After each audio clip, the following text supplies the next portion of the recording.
Ladies and gentlemen, thank you very much for your presence at this panel. We kindly ask you to take a seat.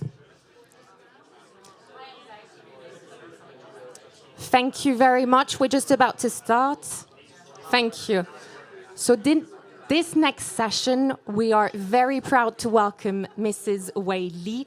We're part of the government, and we're very proud to welcome her today. And she is the chief strategist at BlackRock, and it is a great honor, and I just welcome her on stage. Thank you.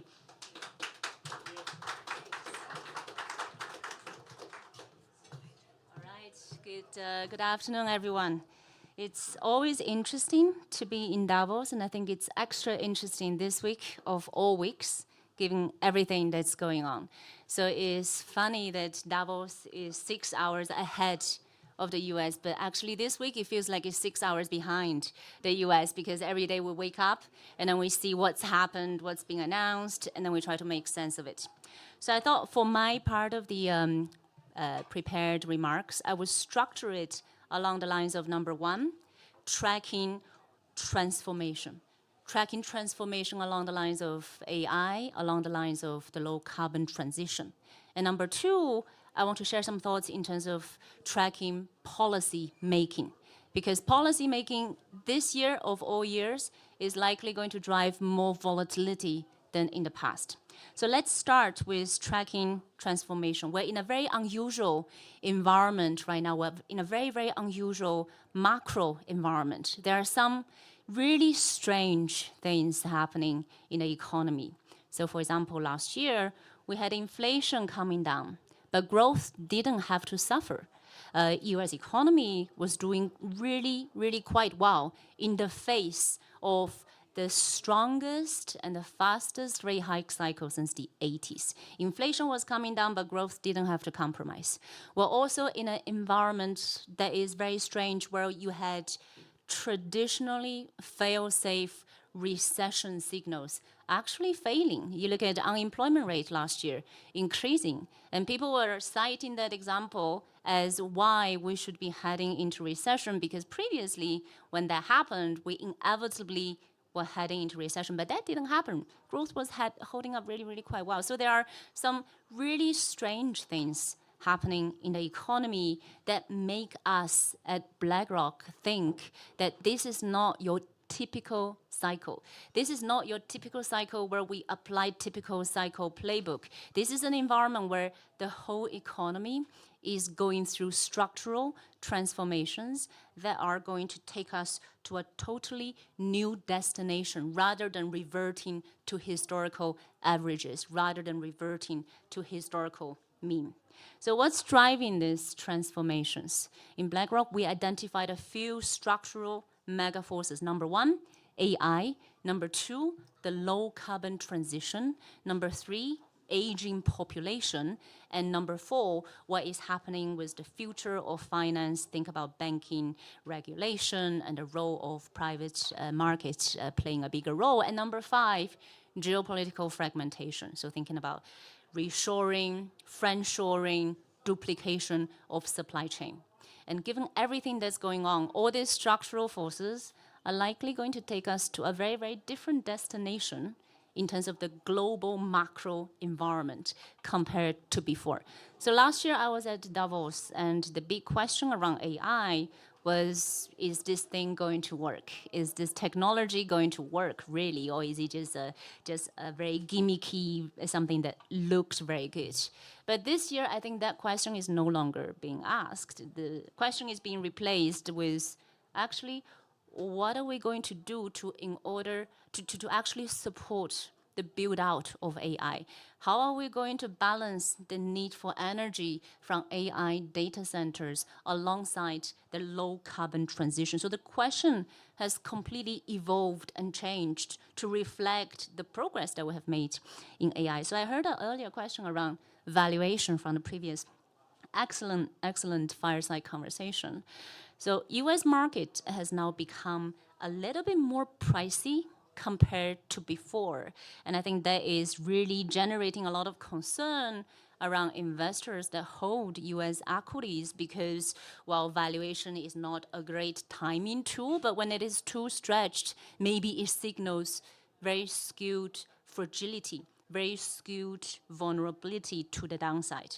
I absolutely see the concern, but I also see that the US market has fundamentally changed in terms of transformation, the composition. So if you think about Magnificent Seven, during the periods leading up to global financial crisis, they collectively made up about 5% of US equity market in terms of market cap, 5% of S&P 500. And now they are 35% of the index. So concentration is actually a feature of this environment of transformation rather than a bug. So if you think about the fact that US equity market has become more growthy in nature because the representation of growthy names has increased more than 7 times increased over the last more than a decade or so, then surely the index deserves a more growthy multiple, which is higher.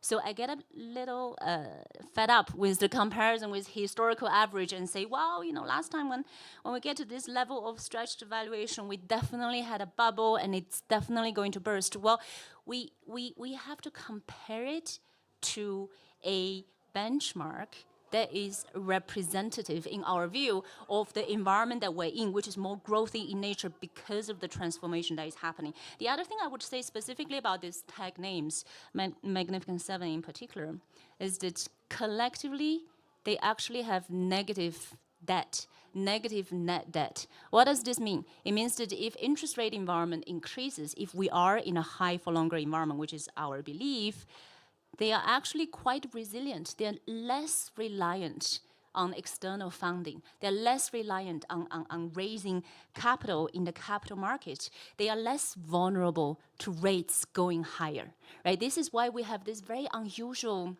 pattern in recent quarters where yields are going higher in the US, as markets recognize that inflation is going to be higher than pre-pandemic levels, as market recognize that maybe US Treasury needs to be at a higher yielding level to reflect the fact that the deficit is very, very high. But even as rates were settling at a higher level, these tech companies, they were doing really well. They are not really folding in the face of higher rates because these Magnificent Seven companies, they collectively had negative debt, negative net debt. This is fundamentally different from what we saw, for example, during dot-com bubble, right? Another example that I would kind of give to almost discredit the comparison between what we're experiencing right now with the dot-com bubble is that people like to compare NVIDIA with Cisco that went through the really boom bust cycle during the dot-com bubble.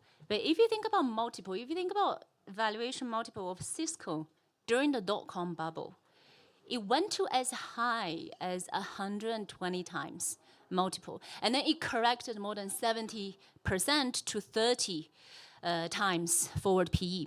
But NVIDIA is trading at 30 times forward PE right now. It's not really stretched because as opposed to the lack of earning environment that we experienced during the dot-com bubble, companies are actually generating a lot of earnings. Companies are actually generating a lot of free cash flows. Their earnings expectations are getting guided up, and at the same time, they're actually meeting and beating those higher expectations for earnings. So this is really fundamentally different from the environment that we had during the dot-com bubble, and any comparison with that period, to me, sounds very sensationalist, to say the least. Now, having said that, there is still, of course, a huge amount of uncertainty around the different phases of AI adoption. In our view, there are 3 phases. Number 1 is the build-out phase. Number 2, it's the adoption phase. And number 3 is the broad productivity gain phase. We're still in phase 1, and there is a huge amount of questions around return on investment for CapEx for these hyperscalers, for these AI companies. And I think markets were at some point getting quite nervous about maybe they're spending too much, maybe they're not going to get the return that is needed to justify the huge amount of CapEx spend that has been happening, that will happen. But what is really interesting is that despite the fact that everybody is talking about it, and the CEOs and CFOs are getting grilled about their CapEx spend during earnings call, nobody is slowing down the pace of their CapEx. In fact, this is an existential price-insensitive arms race to build out their market share in data centers, to build out their compute capabilities. Because if we're not spending to stay on the table, maybe we're not going to be at the table in the future, right? So that's my observation. There is still a lot of concern around maybe things went too quickly, too far. But if you look at the fundamentals of these companies, actually, this is a fundamentally different environment compared to before. Now, from phase one, which is the build-out phase, we're going to get to phase two, which is the application adoption phase. And in that phase, we think the winners and beneficiaries are going to look a little different compared to phase one. But we don't know who the winners will be because we do not know if AI is going to be a utility, in which case many companies will have a lot of access to them, a lot of access to data, and then the winners will be companies with creative application use cases, and they are likely going to benefit in phase two. But if AI and compute and data and energy becomes a scarce commodity, then actually the beneficiaries of phase two will continue to be the hyperscalers because they are the provider of the compute. They are the provider of energy. They are the provider of data centers. They are the provider of AI models. So because we still don't quite know where we're heading towards, is AI going to be a utility or is AI going to be a scarce commodity? Then we are not very sure how the second phase beneficiary will be, but we have very clear signposts actually to understand which route we're going down. And over the longer term, I would say there is a huge amount of uncertainty in terms of the broader productivity gain from AI.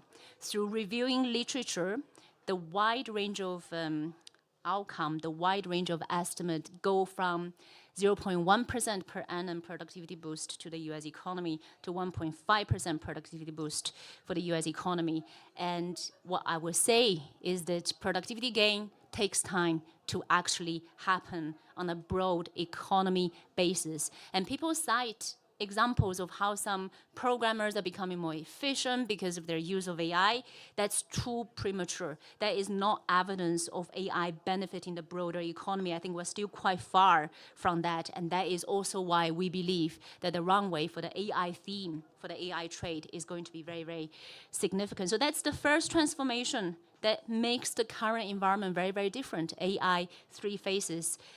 The second piece within this transformative environment is in infrastructure.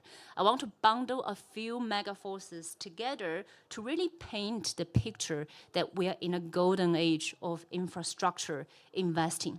So if you add up the CapEx spend for AI build-out, if you add up the CapEx spend for low carbon transition, we're talking about AI, we could get to $700 billion per annum by the end of the decade in terms of the annual CapEx spend, which is 2% of the US economy. Huge, huge, huge. For the low carbon transition, currently the run rate is $2.2 trillion per annum. It can get to $4 trillion per annum by 2040. So these are huge, huge numbers. And when we add them together as a percentage of the global economy, the scale of build-out is comparable to previous industrial revolutions. So I think it's totally appropriate to call what we're experiencing right now the fourth industrial revolution. But the difference here is that if you look at the first industrial revolution, it took about 100 years from the invention of the technology to peak productivity. It took about 50 years for the second industrial revolution to reach peak productivity. It took about 20 years for the internet revolution to reach peak productivity. I think everything is going to happen quite a bit faster in this age of AI, which means that the build-out quantum that I just talked about, that's going to happen over a shorter term horizon. So in terms of the quantum total, it's already comparable to previous industrial revolution. But in terms of the speed at which things are being spent, I think we have never seen anything quite like it. Just to really paint the picture, this is an environment of unprecedented transformation. And anybody that cite historical cyclical playbook to say, this is why markets is going to go this way, this is why US market is currently at the most concentrated in over 100 years, this is not sustainable, we're going to go back to what it used to be. That's missing the broader perspective that we're not in a cycle. We're either in a super cycle or we are in a transformation. And this is why we're seeing a huge amount of volatility in markets right now. Because markets have the tendency to interpret every piece of incoming data through a cyclical lens. And as a result of that, it has this tendency to over-extrapolate. But when we see something that is not quite fitting the cyclical playbook, it then swings from the left side of the boat to the right side of the boat. And this is why we're seeing significant rate volatility. And this is why we're seeing significant equity, uncertainty, growth volatility as well. So that's the first piece I want to really get across, which is that we're in this unprecedented environment of transformation. The second piece, the second thing that is very much on my mind as I navigate this very uncertain environment that is 2025 is I am paying a lot of attention to track policy making. So if you think about last year or the year before, at the beginning of the year, there was huge amount of views out there in terms of where growth is going to be, in terms of where inflation is going to be. And having the right macro view actually has been very rewarding. When markets are pricing a typical rate cut cycle, if you have the view that inflation is high for longer, you fade the rate cutting cycle, it has been very profitable, right? At the beginning of the year, markets were pricing 7 cuts in 2024. That's ridiculous, and we leaned against that, and that has been very, very profitable for us. But starting 2025, in terms of the macro forecast, there is not a huge amount of disagreement anymore. I think markets are coming around to the fact that this is a high for longer environment.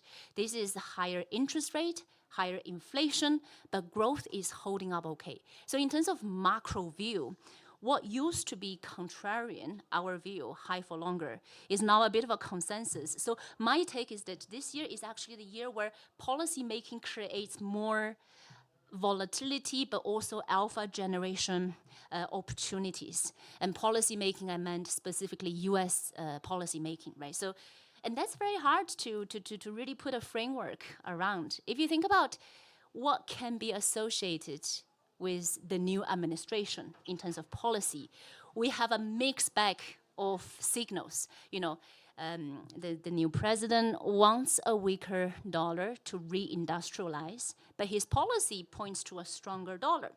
The new president wants Jay Powell to cut rates, but his policy again pushes him to hike rates. The new president wants to cut fiscal spending with the Doge initiative, but all the tax cuts discussions actually is hugely fiscally expansionary. So when you bring all that has been said by the new administration, you do see quite a significant degree of inconsistency. So for us to try to track policy, we try to start from first principle and say, okay, what does he want to achieve?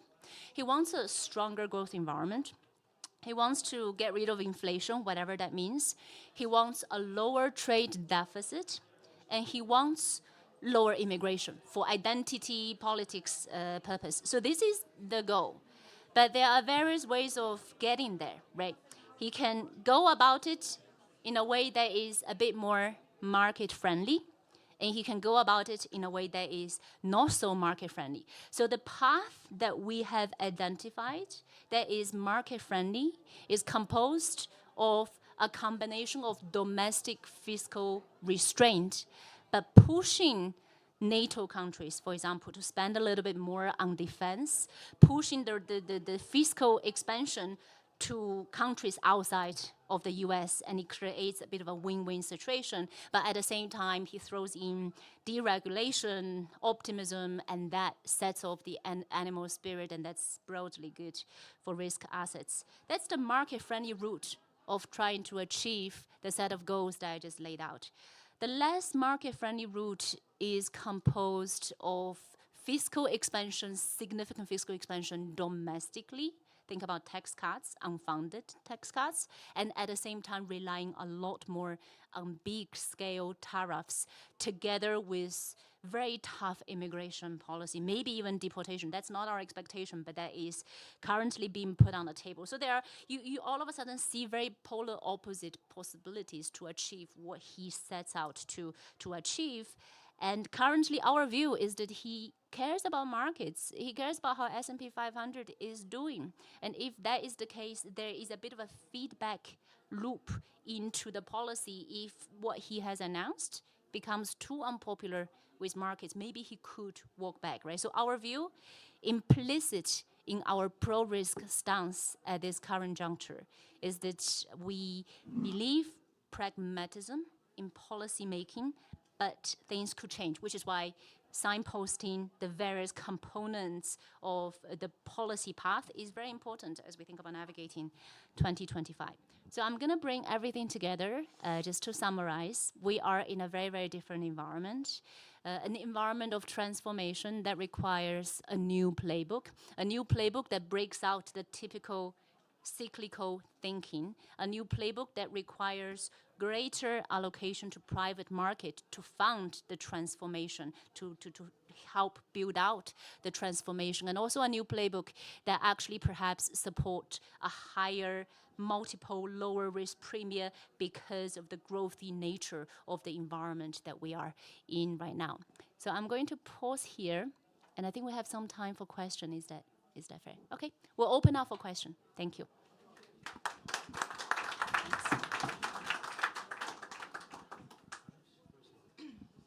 Hi, thank you. So this morning we've been speaking a lot actually about another big transformation that we're seeing, which is adapting and mitigating climate change. Yeah. Interestingly, there was no comment on this from your side now in your speech, which I guess also reflects BlackRock's exit from the Net Zero Alliance. Can we expect over the next 4 years to see a further backing away from BlackRock from climate change and also the general US policy reflection of that? Well, actually, the 5 mega forces that I talked about, one of them is low carbon transition. And that is centrally featured in terms of how we forecast capital market return across equities and bonds. And that is central to how we think about portfolio construction.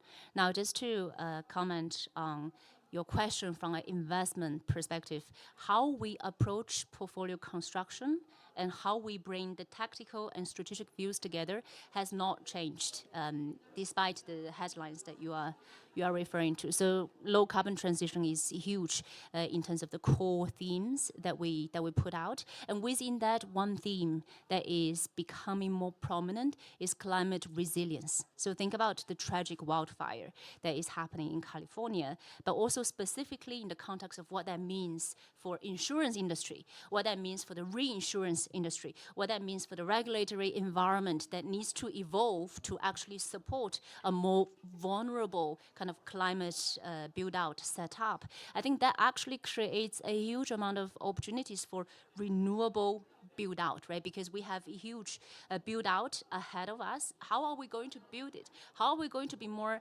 energy efficient, but at the same time climate resilient? That's going to be super, super critical. So we convened industry experts and internal investors specifically around this topic to understand the investment and tech opportunities that can emerge out of it. And we're going to publish a white paper very quickly on that topic.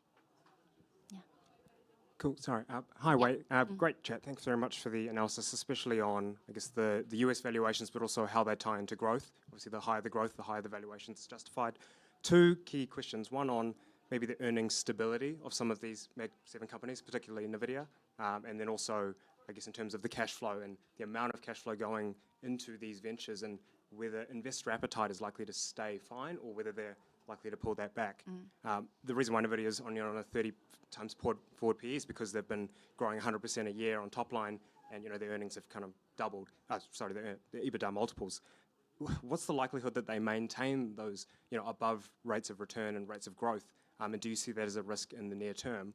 And then on the cash flow side of things, if all of the tech companies are spending pretty much all of their free cash flow in the next 2-3 years, and investors are happy to do that now, is that a risk? Is it just at some point they turn around and say, we're not seeing any of this ROI, even though everyone's spending $600 billion? I know Sequoia put out a few papers asking, where is the ROI in this?